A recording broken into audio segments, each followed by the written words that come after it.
এগুলো শেষ জামানার সাইন। আর কোন সাইনের জন্য অপেক্ষা করছেন?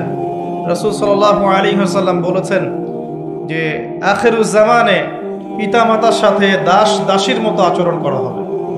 সম্পত্তির জন্যে সন্তান মাকে হত্যা করবে, পিতাকে হত্যা করবে। সম্পত্তির জন্যে ভাই ভাইকে হত্যা করবে, প্রতিবেশীকে হত্যা করবে। এগুলো সব আখিরুজ জামানের নিদর্শন। আর কোন নিদর্শনের জন্য অপেক্ষা করছেন?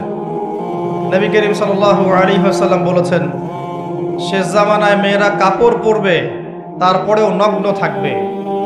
আর কোন নিদর্শনের জন্য অপেক্ষা করছেন? নবী সাল্লাল্লাহু আলাইহি ওয়াসাল্লাম বলেছেন ওয়ান তারাল হুফাতাল উরাতাল আলাতা রিয়া আশ-শা'i ইয়াতাতাওয়ালুনা ফিল বুনিয়ান। কিয়ামতের অন্যতম আলামত বা সাইন হচ্ছে সমাজের সবচেয়ে নিম্ন শ্রেণীর মানুষেরা, যাদের পায়ে স্যান্ডেল ছিল না, গায়ে জামা ছিল না, এই শ্রেণীর মানুষেরা উঁচু উঁচু অট্টালিকা নির্মাণের প্রতিযোগিতা করবে। ফান্তাজিরিস সাআহ, তখন কিয়ামতের অপেক্ষা করো। বিগত 300 বছরের বিশ্বের দিকে তাকিয়ে দেখবেন, যাদের এক সময় গায়ের জামা ছিল না, তারা আজকে 100-200 তলা বিল্ডিং করেছে। প্রতিটা সেক্টরেই, ব্যক্তিগত জীবনে এমন হয়েছে, পারিবারিকভাবে হয়েছে, সামাজিকভাবে হয়েছে, ওয়ার্ল্ড অ্যাফেয়ার্সের ক্ষেত্রেও হয়েছে। এমন অনেক কান্ট্রি ছিল যেই কান্ট্রির মাথাপিছু আয় ছিল একদম নিম্নমানের। হঠাৎ করে তেলের কুয়া পেয়ে গেল, বিক্রি করে করে করে করে 100 তলা, 200 তলা, 300 তলা। কে কাটছে বেশি বিল্ডিং করবে। ভোগবিলাসী জীবনযাপনে ব্যস্ত হয়ে গেল এবং পশ্চিমাদেরকে বন্ধু বানিয়ে নিল, মুসলিমদের সম্পদ ওদের হাতে তুলে দিল। সব চলছে। কোন সাইনের জন্য অপেক্ষা করছেন? নবীজি বলেছেন সাল্লাল্লাহু আলাইহি ওয়াসাল্লাম, যখন দেখবে মেয়েদের সংখ্যা দিন দিন বাড়বে, ছেলেদের সংখ্যা কমতে থাকবে।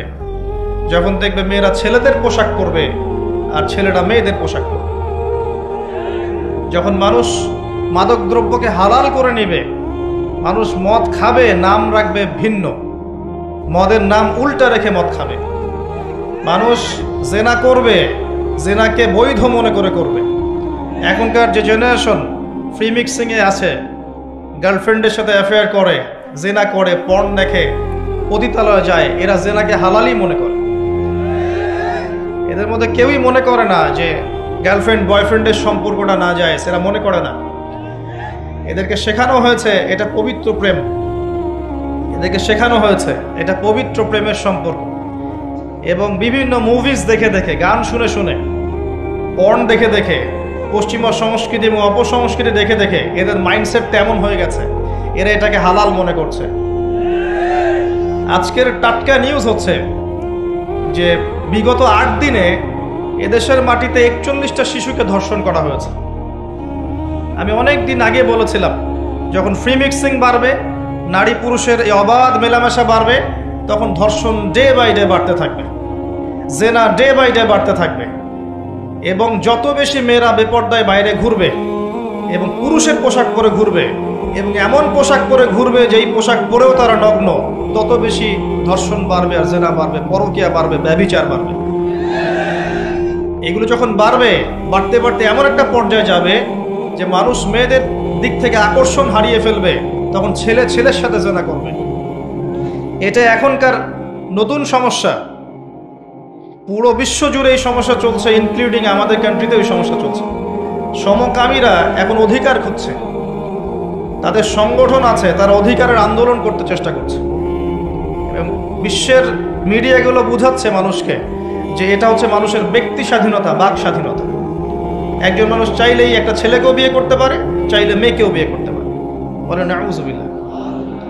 এদের পরিণতি কি হবে সেটাও শুনে রাখেন। একটা সম্প্রদায় ছিল বিশ্বের বুকে, ইতিহাস কোরআনে আছে, ইতিহাস হিস্ট্রি ডিপার্টমেন্টে নাই।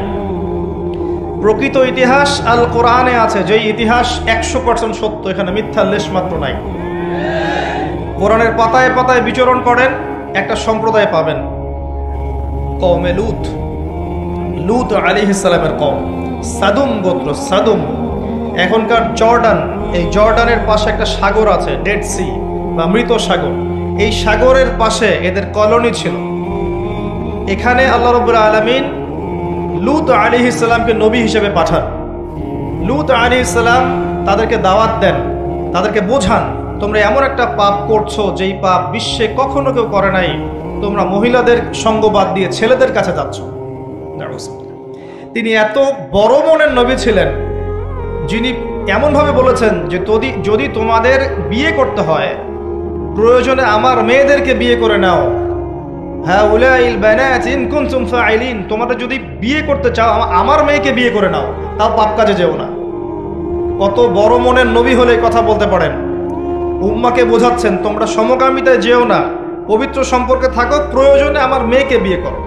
চিন্তা করতে পারেন। তার কাছে জিবরাইল আলাইহিস সালাম এবং মিকাইল আলাইহিস সালামকে পাঠানো হলো শিশু মানে যুবক, ইয়াং যুবকের বেশে, এবং তার কম বাসায় এসেছে। এসে জিবরাইল এবং মিকাইল আলাইহিস সালামকে অফার করছে। কথা কি বুঝতে পারছেন? লূত আলাইহিস সালাম বলছেন মেহমানদের সামনে আমাকে ছোট করো না, মেহমানদের সামনে আমাকে অপমান করো না, অপদস্থ করো না। তখন এই কম বলছে লূত তুমি খুব ভালো করেই জানো আমরা কি উদ্দেশ্যে এখানে এসেছি। তখন লূত আলাইহিস সালাম বলছেন আলাইসা মিনকুম রাজুলুন রশিদ, তোমাদের মধ্যে কি একটা ভালো মানুষ আর বাকি নাই? এরপরে আল্লাহ রাব্বুল আলামিন জিবরাইল এবং মিকাইল আলাইহিস সালামের মাধ্যমে এই পুরো কওমটাকে, জমিনটাকে মাটি থেকে তুলে আকাশে নিয়ে গিয়ে, মহাকাশে নিয়ে গিয়ে পাথর বর্ষণ করে সবগুলোকে থেতলা করে একদম উল্টায় দিলেন জর্ডানের উপরে। ওই জায়গাটা একটা সাগর হয়ে গেছে এখন, তার নাম ডেড সি, মৃত সাগর। যেই সাগরে আপনি ডুববেন না, আপনি লাফ দিলে ওই সাগরে ডুববেন না। ওখানে কোনো প্রাণী জন্ম নেয় না, কোনো প্রাণের অস্তিত্ব নাই সেখানে। এমনভাবে আল্লাহ জায়গাটাকে অভিশপ্ত করে দিলেন। এই হচ্ছে কওমে লূতের শাস্তি। আখিরুজ্জামানেও যেই দেশ বা যেই সমাজ বা যেই ব্যক্তি যে পরিবার এই কাজগুলোতে সম্পৃক্ত থাকবে সমকামিতায়, তাদের সেম পরিণত হবে, এটা দেখে নিয়ে, এর কোনো ডাউট নাই, এটা হবেই। আর শেষ জামানায় যারা সুদের মধ্য দিয়ে আল্লাহ এবং তার রাসূলের সাথে যুদ্ধ করছে তাদেরও একই পরিণত হবে। এটা সময়ের অপেক্ষা মাত্র। এখন আপনি আর কোন সাইনের জন্য অপেক্ষা করছেন? যখন সমকামিতা দিন দিন বাড়তে থাকবে, এর সাথে আরেকটা সমস্যা বাড়বে, সেটা হচ্ছে চাইল্ড অ্যাবিউজিং বা শিশুদেরকে ধর্ষণ করা। ডে বাই ডে বিগত 8 দিনে এখানেই 42 জন শিশুকে ধর্ষণ করা হয়েছে, রিপোর্ট, সেকুলার মিডিয়া রিপোর্ট। আমাদের মেয়ে সন্তানদেরকে কার কোলে তুলে দিচ্ছেন? আপনার বাচ্চা সেফ না। কি পরিমাণ মানসিকতা নিচু হয়ে গেছে আমাদের, খেয়াল করে দেখেন। বিয়েকে কঠিন করে দেওয়া হয়েছে, জেনাকে উন্মুক্ত করে দেওয়া হয়েছে, ফ্রি মিক্সিংটাকে উন্মুক্ত করে দেওয়া হয়েছে, এবং এটাকে আমরা অ্যাপ্রিসিয়েট করছি, উৎসাহিত করছি। প্রত্যেক ঘরে ঘরে ছেলে মেয়েরা এখন ফ্রি মিক্সিংয়ের বয়ফ্রেন্ড গার্লফ্রেন্ড সম্পর্কে জেনায় লিপ্ত হচ্ছে, বই এক্সচেঞ্জ করছে, নোট এক্সচেঞ্জ করছে, একসাথে পড়াশোনা করছে, কফি খাচ্ছে, ঘুরছে ফিরছে, ডেটিং করছে, এক পর্যায়ে বেডে গিয়ে সেক্সুয়াল সম্পর্ক করছে, এবং এটাকে আমরা বলছি পবিত্র প্রেম। নাউযুবিল্লাহ। এবং এটা স্কুল লাইফ থেকে শুরু হয়ে কলেজ, বিশ্ববিদ্যালয়, চাকরি ক্ষেত্র, ব্যবসা ক্ষেত্র, প্রতিটা সেক্টরে ছড়িয়ে পড়েছে। ইভেন দেখা যায় পলিটিক্যাল মিছিলের মধ্যেও মেয়ে সামনে পিছনে ছেলেরা। প্রতিটা সেক্টরে ফ্রি মিক্সিং, এভাবে কাঠামো নষ্ট করে দেওয়া হয়েছে। এর উপরে আবার আছে পর্নোগ্রাফি, যার মধ্য দিয়ে যুব সমাজকে পশু বানিয়ে ফেলা হয়েছে। যে মানুষ পর্ন আসক্ত সে কখনো একটা মেয়ের দিকে সম্মানের চোখে তাকাতে পারে না। তার কাছে মনে হয় মেয়ে হচ্ছে একটা গোশতের টুকরা, একে ভক্ষণ করতে হবে, ভোগ করতে হবে, এতটুকুই। আমরা যখন আমাদের মায়ের